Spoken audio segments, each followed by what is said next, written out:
This is MJ. I'm an author, I'm an artist, I'm an analyzer. Find all my work at mjmunoz.com.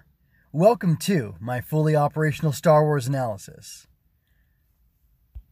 Star Wars The Bad Batch Episode 4, or 104, Cornered, was originally aired May 21st, 2021. The writer is Christian Taylor, the story editor is Matt Michnovitz, the director is Saul Ruiz, and the score was done by the immutable Kevin Kiter. So, jumping right into things, I am going to call shenanigans on Wrecker getting wrecked by Fennec Shand in one move. That's bad. I will have you remember that Wrecker lifted an entire gunship on his own with his muscles and his body. I mean, this guy is so strong that he was able to do that. He's been shot by his Bud Crosshair, and it put him down. But then he bumps his head in a little tussle with Fennec Shand in one move, and he's out? Guys, no. I'm sorry. That doesn't work for me. That does not work for me. That is bad. That is a bad thing that happened in this episode of The Bad Batch. So, anyway, moving on to the good stuff. You may find this ironic and hypocritical, but it's not, because I am a nuanced person, and I can hold opinions and beliefs that don't quite match if you want to make everything super simple. But, you know, I'm a complex creature, so here we go. My thing that was good in this episode is Ming-Na Wen's performance and the character model for Shand. They were great. It is so nice to see her be a cross-media character. I think she's been in a comic already, but I didn't read it. I only have so much money, so, you know, I'm very selective with my comics purchases. But I really liked her. She came off really well. I loved her performance, both, she's the hardened assassin, which is kind of her natural voice, right? But then she softened it to lull Omega into a sense of security, and she was her friend, and I'll help you, don't worry. And hey, kid, sometimes you have to break the rules, but that's just what you do when you're a lady out here in the galaxy trying to make your way, you know, whatever. It was great. It was fantastic. I loved it. Very, very cool stuff. And I also like how you don't actually learn her name, so I guess spoilers if you didn't know, this is Fennec Shand from Mandalorian Season 2, friends with Boba Fett. Although, you know, something interesting is I, you know, obviously saw her in Mandalorian. It was the first time I met her, and it's kind of funny now to think about it. She knows, not Jango, but Boba, and, you know, she's working with him, and we're going to see that in October, I guess, in the Book of Boba Fett. But she also worked with these clones. Or not worked with them, but, you know, tried to kill them. And it'll be interesting to see how much interaction she has with the clones. I kind of hope it's minimal, so that it's a little bit less weird when she's dealing with Boba Fett. But I don't know, it could be kind of interesting. It adds like a weird, I don't know, level of, I don't know, it's just something extra. The fact that she's had this run-in with the Bad Batch, and then she's going to be, you know, having a personal relationship with Boba. It's just kind of interesting. Anyway. Whatever. Moving on from there. Deep stuff. Well, this is kind of deep. And it depends on... Well, I want to keep this short, so I'm not going to get too into it, but it's just something to think about. It is interesting to me that Omega wasn't scared of Shand because she carries a blaster. She asked if she was some sort of soldier, because that is her experience. Everybody she knows is soldiers, basically, because of, you know, the cloning facility, and the clones are made for the war, and things like that. So she's used to... You know, she's living with guys on this ship who are just loaded down with weapons, and it's not a big deal to her. It's not scary. She shot a blaster. In the Star Wars universe, it's just not something scary or weird or out of place that people are open carrying guns on them. And I just kind of find that interesting because, you know, Alderaan's a peaceful planet. We have no weapons except for Leia's strapped. She's got her blaster. You know, there's no planetary weapons, I guess you could say. And maybe even nothing like a Naboo starfighter type thing on Alderaan. So, you know, that's interesting. You also have, like, Satine, who is a pacifist, but I think she even carried a blaster at some point. Did she or not? Oh, God, I can't remember, man. So those are good episodes of Clone Wars. Anyway, it's just interesting that you can have peaceful people, good people walking around, and they're carrying guns all the time. And those are our heroes in Star Wars. Just it's kind of interesting based on what it seems most Star Wars fans, or the most loud Star Wars fans, like to talk about. So at least in the podcasting and on Twitter or whatever. So just kind of interesting. I like it. I think it's good. I think more women should carry guns. I think that'd be a great thing for this world. Anyway, moving on. Especially maybe in certain countries where women aren't treated as well as they should be. And I mean, like, they're macro-aggressed against, not micro-aggressed against. All right, moving on to speculation, because I really do want to keep this one pretty short.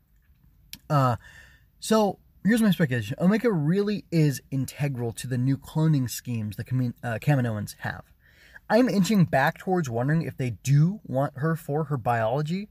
Again, Omega being used as some sort of breeder would be nasty, and I do not expect they'll do that. But maybe there is some sort of angle on the clones, like that if they do some sort of chromosomal swap and have them all be women, it will somehow refresh the gene pool or something. Obviously, Jango is gone, but they had him for 10 years to get samples from. I seem to remember there was something in the Clone Wars that had to do with protecting the genetic code or source code from the for the Kaminoans to keep making clones, and maybe Omega's that new source. And that's Asajj Ventress infiltrated Kamino, and I think there was this room where there were all these rows and rows of babies in tubes, clone babies, and there was like a can, basically, and I think Anakin was there helping protect it. But there was it's just debris, and then no, it wasn't debris, it was ships and stuff, and they used them to like drill into the. Anyway, it was a really cool episode. I think it had to do with 99. Because there's like 5 episodes. There's like rookies, and I can't remember what else, but like 99 is there. He's 99's a great character. Clone Force 99 must be named after him, right? And I noticed that Crosshair's number was 99094 or something like that. So all the weird clones are 99 series as opposed to 327 whatever or 55555. Anyway, I seem to remember that. So like, is doing the sex swap, is switching the chromosomes from XY to XX, does that somehow change things and make it so like, you can keep cloning, you can clone Omega now a bunch of times and make still competent soldiers out of her, because she's still got that Jango source code or whatever. I wonder if that's what's going on. That could be interesting. And kind of my question here kind of blends into that. So what is it about Omega that makes her so special to the Kaminoan cloners? Did they send Shan after her, or did somebody else send Shan after her? Do they even need the rest of the Bad Batch? Do you think Omega is an age-accelerated clone like most of the rest? Or could she be a mostly unaltered clone, kind of like Boba, with just like the, XY change the XX? I would think that's possible. And then, kind of going on everything else I said, what if she has no special ability like Clone Force 99, and she's just different because of her sex, because of her chromosomes? And that can be used for some other purpose, like I suggested, maybe this alternate cloning scheme. That seems pretty interesting to me. I want to know your thoughts on that. I'm going to give this episode a 3 out of 5, and that is not a high score. And yeah, I have a joke. I pulled the quote quickly and quietly from this episode for the title of my analysis. And man, I wish I had this. I don't think I can reload this real quick. But anyway, I had written a little thing, kind of playing off of the title of the episode, Quickly and Quietly, which is like, this show is quickly turning from something gripping and exciting to, quietly becoming another, just another Star Wars show. And I say that because, I liked Rebels. I loved Clone Wars. I didn't get like more than 2 episodes into the other one, Resistance, right? Yeah. And I like the show so far, but it was really gripping, really intense, really exciting. And then I'm not going to call this a filler episode because it's not. But it, like I'm not loudly saying this is a terrible show. And like the whole thing about Fennec Shand taking down Wrecker. Come on, guys. Come on. That's just ridiculous. But I'm not like, that's a strong woman and I hate strong women. I'm not decrying this show. I'm just saying, like, I'm wondering what's going to happen and like how long can they sustain this if they're just going after Omega. Like, I don't want them to tease out the mystery. Like, honestly, I would love it if the show were just 1 season long, because you can tell a good story in 1 season and just have it be it. And like, hey, this was a special thing we did. It was 1 season. It was 16 episodes. The first one was really long. The last one is probably going to be really long. So it's like a 20 episode show basically.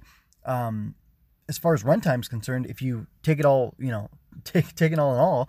So like, you can get a great story out of that and just leave it there. Let it be. It was good. It was great. Yay, let's move on. Let's do something else exciting and new and whatever. So I don't know. I'm hoping, I'm quietly hoping that they don't turn this into like a multi-season thing, because I don't think it needs to be that.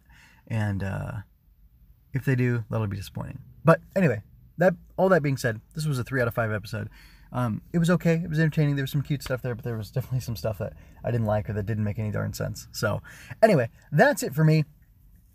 Going over to the blog, mgmoonish.com, type in Glowbug. Why? Because it's a story about a little girl who finds the strength to battle the darkness, to have courage, and to save her mother and father, and maybe even herself.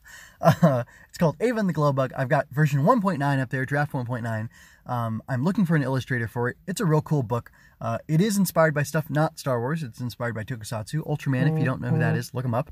I'll be doing an Ultraman review pretty soon, because there's a comic of Ultraman called Trials of Ultraman after the Rise of Ultraman. But that's over on Swing Through Comics. Well, anyway. It all goes together. Everything's at mgmoonish.com. I'm doing a bunch of analysis type stuff there of all sorts of things. I got comics, I got shows, I'm going to dip into books pretty soon, but I've done Star Wars books on Fully Operational, and you can find all that stuff over at mgmoonish.com/FO, and that's pretty much it. I'm going to say something about, well, just take care of yourselves, folks. Be a good person, yeah, walk in the light, man, because there's too much darkness. You got to dispel that darkness by spreading more light. That's all you can do. You can't fight and attack and hate the darkness. You got to make more light to have the darkness flee, which is something Ava learns in Ava and the Glowbug. So check that out. Anyway, I'm going to leave you with peace and blessings. This is MJ signing out.